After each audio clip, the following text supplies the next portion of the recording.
న్యూజెర్సీలోని సైదత్త పీఠాన్ని కాంగ్రెస్ సభ్యుడు జోష్ గోదమెర్ సందర్శించారు. వేద పండితులు జోష్కు వేద మంత్రోచ్చారణతో స్వాగతం పలికారు. హిందూ యూదు సమాజ సామరస్యం సంబంధాలను పెంపొందించడానికి జోష్ను స్వాగతించడం గౌరవంగా ఉందని New Jersey public utilities chairman Upendra Chukala తెలిపారు.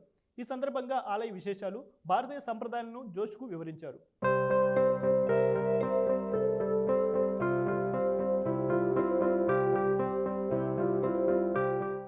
అమెరికాలో ఆధ్యాత్మిక ప్రవాహాన్ని కొనసాగిస్తున్న న్యూజెర్సీ సాయిదత్తా పీఠాన్ని కాంగ్రెస్ సభ్యుడు జోష్ గోదేమర్ సందర్శించారు. న్యూజెర్సీ ఎడిసన్లోని శ్రీ సాయిదత్తా పీఠం శివ విష్ణు మందిరంలో వేద పండితులు జోష్ గోదేమర్కు వేద మంత్రోచ్చారణతో స్వాగతం పలికారు. దేవాలయంలో దేవతామూర్తులను ఆయన దర్శించుకున్నారు. అనంతరం వేద పండితుల ఆశీర్వాదం పొందారు.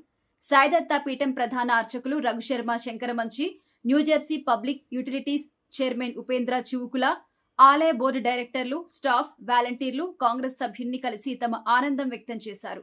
హిందూ యూదు సమాజ సామరస్యం సంబంధాలను పెంపొందించడానికి జోష్ను స్వాగతించడం గౌరవంగా ఉందన్నారు. ఈ సందర్భంగా ఆలయ విశేషాలు, భారతీయ సంప్రదాయాలను జోష్కు వివరించారు. జూన్ 10న జరగనున్న ప్రైమరీ ఎన్నికల్లో అందరూ పాల్గొని తమ ఓటు హక్కు వినియోగించుకోవాలని జోష్ సూచించారు.